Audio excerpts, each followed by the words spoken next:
Hey there kiddos! Today we're going to make the useless box version 2. It does this. Exciting, right? So first, look for the bag with the servo motors in it. You'll need to find 4 pointy screws, the round servo horn, and there should be 1 small black screw in there as well. Next, you'll need to find this 3D printed black servo arm. Have a good look at that. Get the servo horn, the round one we found earlier, and fit it in just as I'm showing you here. Very important it goes in from the right side. And adjust it so that the holes are square. Should be 4 sets of 3 holes. Now flip them over, get one of your pointy screws and screw it up through the 3D printed part and then into the plastic bit. So screw them in there. Now be careful, these guys are sharp. Be careful of your finger right there. Up! Yeah, alright. So that's 1 screw. Being careful of the fingers. And just do the same thing again. You've got 3 more screws and 3 more holes. I'm sure you can guess what to do with that. Alright, next grab your servo. You should have 2 of these. You want the one without anything on the top. And get one of these plastic mounts. Now, it'll only actually fit in one way. See, it fits in quite nicely that way. If you flip them around, you see the wire gets in the way. So, if it doesn't fit in properly, flip them around like that. And you should have 4 little holes in the top. So you need 4 screws. So those are your 8mm screws, and you just screw each one down through the top like this. Screw it all the way down to the head, but don't do it too tight. If you go too tight, you'll strip out the plastic in the hole and you've made a drill, not a screw. And there we go. So before we can do the next step and put the servo horn onto the servo, we have to make sure the servo is set in the correct position. See, the servo is really great. It can move 180 degrees, but only a specific 180 degrees. So if we put the horn in the wrong spot, we won't be able to move the whole distance. So to set these guys right, we need to give them a signal first. So get out our little circuit board, please. Now for this part, there's only 2 things on the circuit board we need to care about. That's the plugs for the motors and the plug for the battery. So get out your servo, once again, the one that does not have the plastic gear on top, and notice there's 3 wires. Orange, red, and brown. Now, orange is the signal, red is the VIN, or positive, and brown is the ground. And you'll notice on the PCB, you'll have little labels that tell you where they go. And there's 2 sets of servos. You'll notice one's labeled servo X, one is labeled servo Y. We are doing servo X right now. So plug this guy into servo X and make sure the orange matches up with the SIG for signal pin. Now do double check this because there's a small chance you'll kill the servo if we plug it in backwards. Now, before we plug in that battery, what you want to do is press this switch to off. That'll make sure that no power will go through anything yet. Here's your battery. Now, very important the battery is plugged in the correct way. I've labeled the plug on the PCB with a minus and a B. That's for the black wire. The black wire is your minus.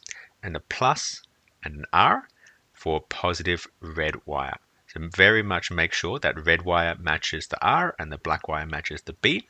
Now the plug is actually the wrong size. It won't fit very well, but if you give it a little bit of force, it'll work just fine. So shove that on there. So now switch the power back to on. Now, if all the other switches are turned off, you won't get anything yet, just like me here. But when you turn one of these on, suddenly you get a purple light. That means we're on. Purple light on, normal mode. So now what we want to do is go into the special super secret mode, which would just set the servos to a particular position. To do that, you need to grab this switch all the way on the left, and you need to really quickly switch it 10 times. I say 10 times, in reality, keep going until it starts going this flashy yellow light. If you're listening carefully, as you went into that super secret mode, the servo would have moved to a particular position, which is where we want it. Now you can grab this horn and it has to fit on just as I'm showing you here. So with the screws, the pointy screws pointing up, and it fits as far towards that way as you can fit it. If you can't quite get it on, move it back another step, but it should be right there. So yours should look like that. And now what you can do is you can grab that little black screw we had earlier, and that goes in the middle and just fixes the servo arm down onto the shaft. Now we can do a quick test to make sure it's working as we expect. If you switch the power off again and then on, now as you switch one switch on, you should see the little arm move into its position. Hooray! Right, the next servo, this is the Y servo, which you'll see has a plastic gear on the top. It slides up underneath here with the gear on the side closer to the other servo, or actually underneath that little hole. That's a little hole for a shaft. He goes up under there with the gear matching up with those holes. So let's get 4 of those 8mm screws and plug them in.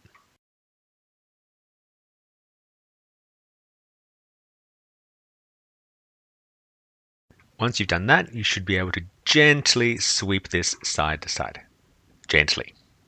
So now we build the actual finger, which will flick the switches. So you're going to need the plastic finger, this super long screw, and 2 cute washers. So this is servo Y, it plugs in next to the other one, and just make sure the orange wire is on the top in the signal pin, just like the other guy. Just like with servo X, we have to make sure it's aligned in the right position. To do that, we need to put it in the super secret mode. So turn him on, flick the switch 10 times or until the light starts flashing. Alright, now to put the finger on, you get your super long screw and screw it in from the right side here. Now you want it just poking out a little, enough to hang those cute washers on there. Oops. Let's try again. So put the cute washer on the screw, get the next guy. So that's 2 washers are going to go on here. And then get the finger and have it stretched all the way back and try and jam it in that little hole. You might have to jiggle it around a little bit, work the screw back and forth until finally it's in position. And then you can see it meshes with that gear on the servo, and then screw it all the way in. This will take a little while. It's a little bit of a screw. And then at the end, just be careful and make sure that the screw goes into the next hole and not over, around, or pushing against it.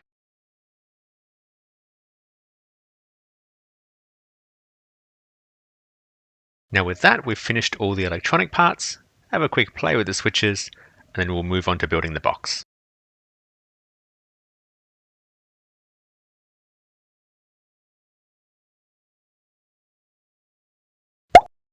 So first you want to grab the top part and your electronics. Now this part has to mesh onto the switches, but make sure you've got it the right way up. The bottom is a bit ugly. The top has this beautiful burnt edge, golden brown. So make sure that's facing out, because that's the side we want to see. Fit it over the switches. Now to hold this on, we're just going to get these 5 large nuts and screw them down on the top, just as tight as you can get with your fingers. You're not meant to be switched on.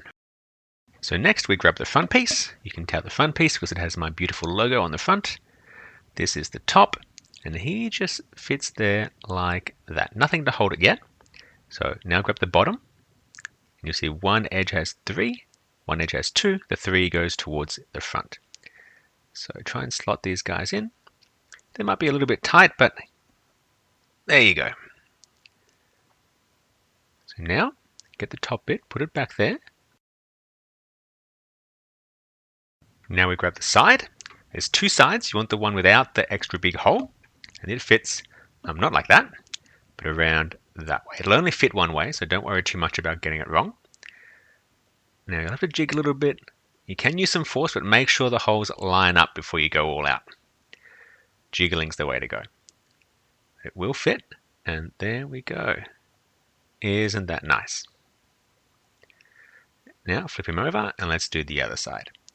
Now this is the one with the hole that I mentioned. You can see that's for the DC recharging plug.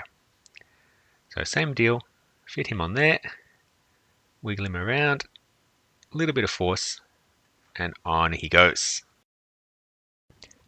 Now the battery, he just slides ever so carefully into the side here. If you find it won't fit in there nicely, maybe put a bit of double-sided tape or something like that in there. But he should fit nicely if you just slot him in there. The plugs will hold him in. And the servos go in, oh, not that way. That way.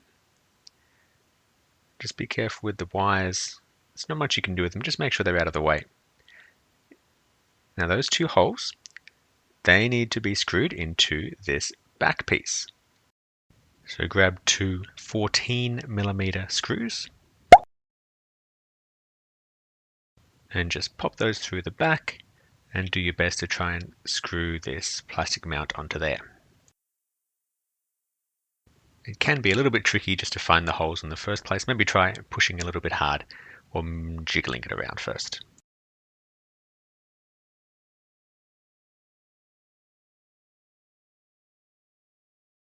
So now, you see that fits quite nicely. Just slot that down in there. Careful of the wires, make sure the wires are tucked inside. And he should just slot right in there. And then there we go. Ah, forgot one piece. Where is it? Ah, there it is. So to get this guy in, just push those side bits out a little bit. Slide him in there. Yep, just a little bit more. A little bit more. And then, yep, there we go. There we go. And you'll see he opens quite nicely and closes. And there we go. Isn't that lovely? I'm so proud of myself.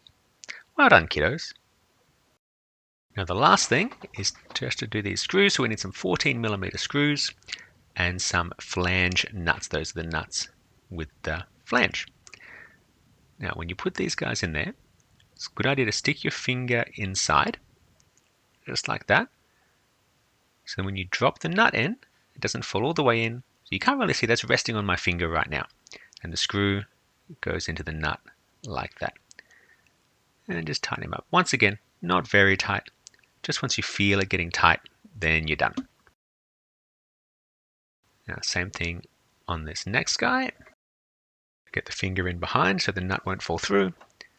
Drop in the nut, then put in the screw. Flip them around, finger in behind, drop in the nut, in goes the screw. And one more. I think I don't need to say it this time. Finger behind, drop in the nut, in goes the screw. And voila! Completely finished. Da da da da! Hooray! Well done, guys. So that's it completely built. Now you'll find if you try and actually use the switches now, you're going to have all sorts of problems. It's not going to go to the right position. That's because at the moment he's got no idea where those switches are. So go to the next video and it'll teach you how to actually program in all those bits, and then you'll be laughing. See you next time, kiddos.